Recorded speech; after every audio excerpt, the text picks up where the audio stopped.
Ladies, I'm gonna need a little help. I was married for 30 years to a narcissist, and I survived that. But I'm out here in this tainted dating pool, trying to survive this. I thought that I knew all the right answers to ask men before proceeding with dating them, but apparently I do not. I ask, are you married? Are you seeing someone? Do you have any felonies? Do you have any warrants for your arrest? Do you have any STDs? What I never thought to ask them was, do you have bladder control? I was seeing this guy for like a month. We had our first sleepover, and he pissed on me in the middle of the night. Full on pissed on me in his sleep.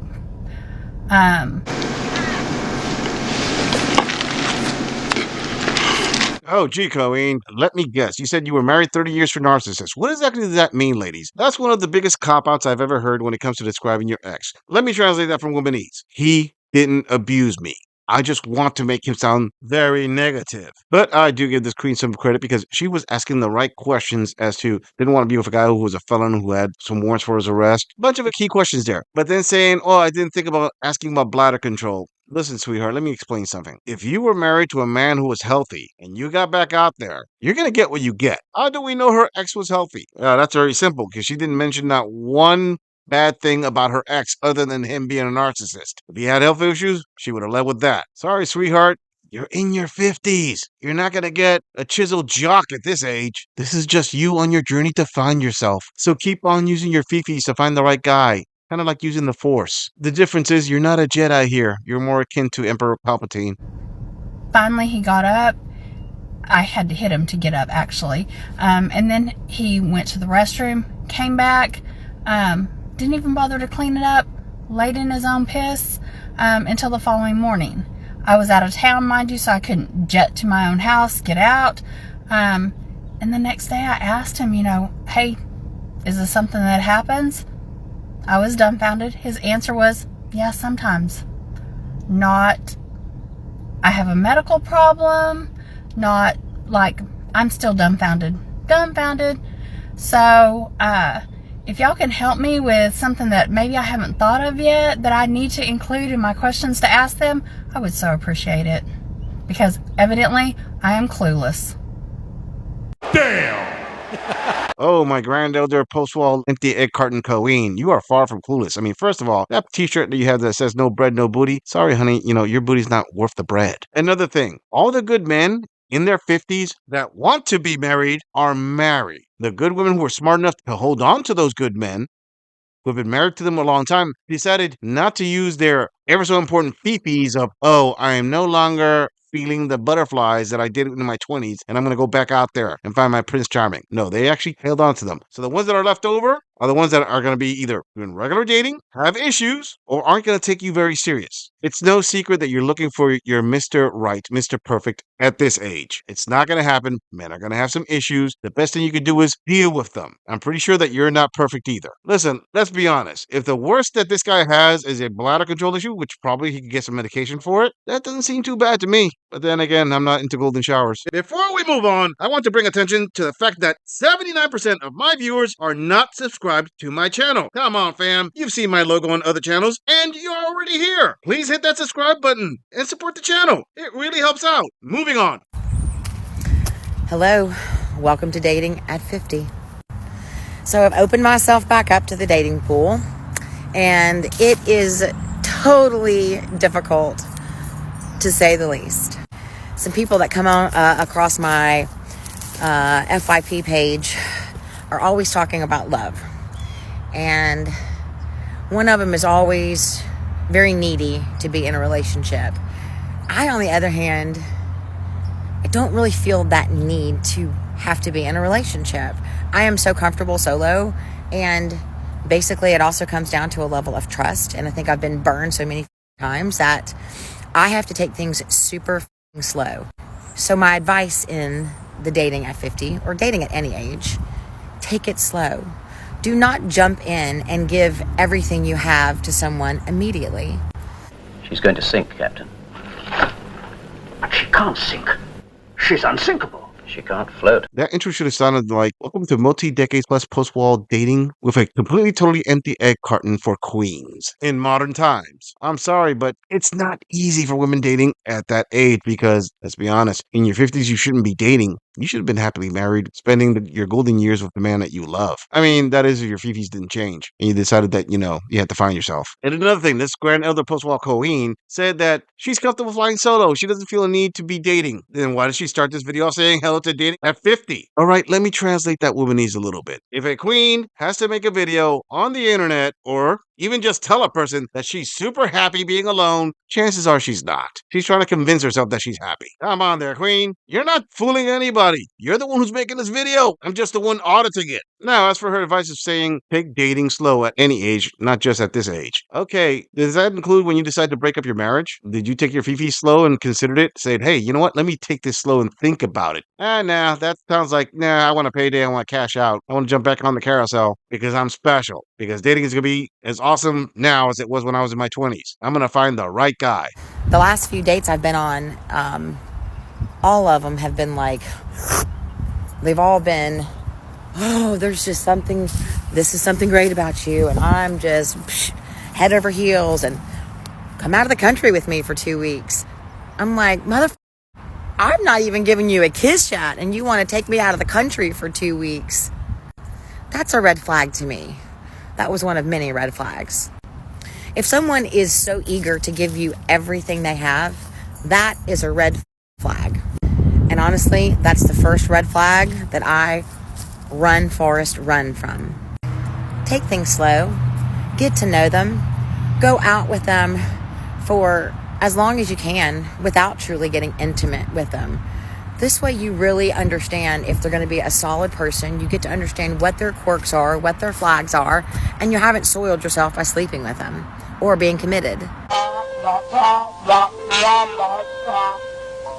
Okay, let's say her story is true, and somebody who she hasn't met has already tried to get her out of the country. That sounds a little bit sus, but more than likely, you were being catfished there, Granny, and somebody was trying to get your money. I mean, let's be honest. Young, attractive women getting flown out of the country by rich guys? Believable. This star catch of a prize, getting offered to be flown out of the country with that golden attitude? Not so much. A little bit sus, I would say. Now, it's amazing how these single grannies want to give out the most solid dating advice as if they were experts. I mean, why would you take advice from somebody who's well past middle age and is alone by choice? And this thing about you holding out the cookie, Granny, let me say something. You're not holding out a taco. You're holding out roast beef. More than likely it's dry. More than likely it's salty, and more than likely you don't have a whole lot of men who want to invest in that long time. I'm not saying be loose. What I am saying is you have to have expectation management. Be realistic with yourself. Listen, I'm not saying that you need to give it out to every guy out there, but I am saying that you can't really act like a 19-year-old who's got the golden ticket. Chances are you're holding on to Medicaid more than you are to the ticket. My number one recommendation to women like this is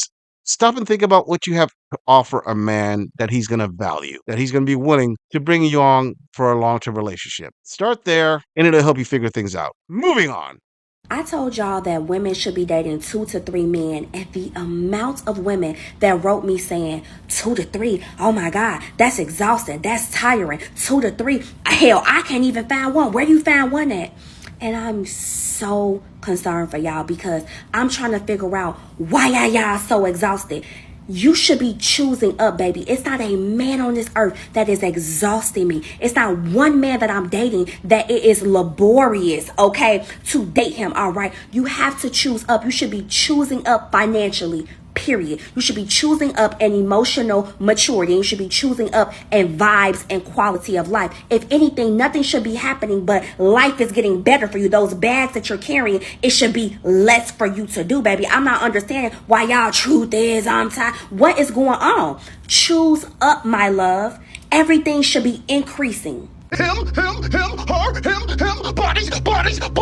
bodies. You go there, queen. Choose up. Everything should be increasing like the amount of baby daddies that you got, like the amount of bags that you have, and the amount of candles on that birthday cake. Now, let me understand this advanced post-wall queen's math here. According to her, you should be dating up, choosing up, going up. But here's the problem with her calculations. You see, in order for you to upgrade, choose a man that's higher, you're going to have to offer him something that attracts him. Specifically, something that's going to beat out your competition. You see, those men that are the higher levels that you're shooting up for have choices. They can choose multiple women. They could choose younger women, more attractive women, thinner women, women who have better temperament, women who have better etiquette. There are a bunch of ways that other women can compete with you, especially when you're dating a man who doesn't have a problem dating younger. Men date down all the time, Queen. Just because you want to date up doesn't mean you're going to get what you want.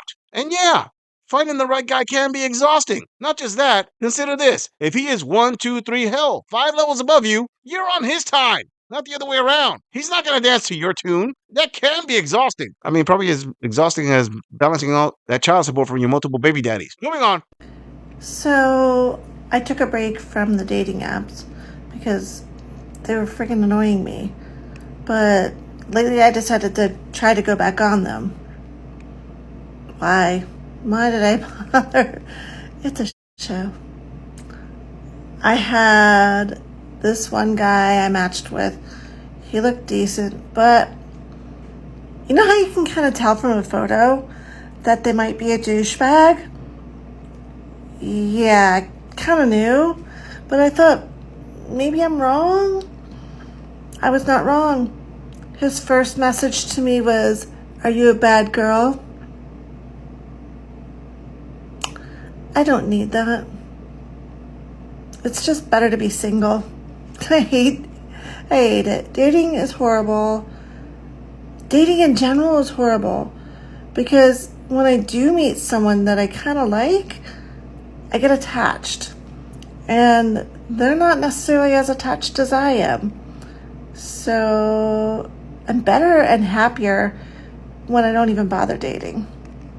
And I think that's the best thing for me. The chat was great. Isn't it awesome how this pink-haired, multi-decades post-war queen with the extreme filter that got her face but completely missed her neck and her shoulders says that dating is a poop show? Has she even looked in a mirror? I mean, without the filter. In her reflection, she's going to see a show, all right.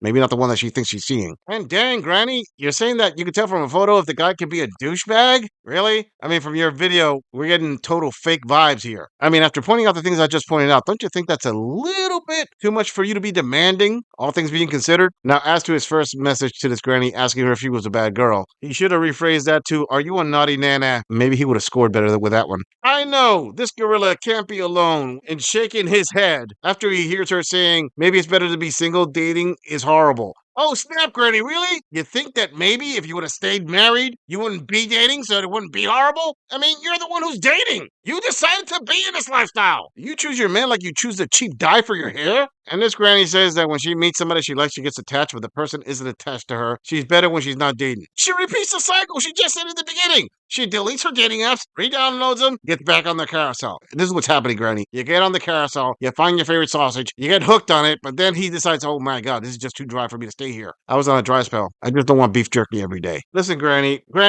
let me give you some advice. Maybe you should take a deep look in the mirror and maybe, just maybe, you'll find the issue there. Let me see. Pink hair, constantly dating, getting smashed and dashed. What's the common denominator there? And let me guess. The common denominator is Hinge, not you, right, Granny? I'm just saying, if you enjoy this audit, click on the video in the end screen for more content. If you would like to support the channel, please follow the link in the description to donate to our beer fund, or like, subscribe, and share this video on other social media platforms. If you agree or disagree with anything about this audit, please let us know in the comments. I'm going to leave this audit right here. I'll see all of you in the next episode.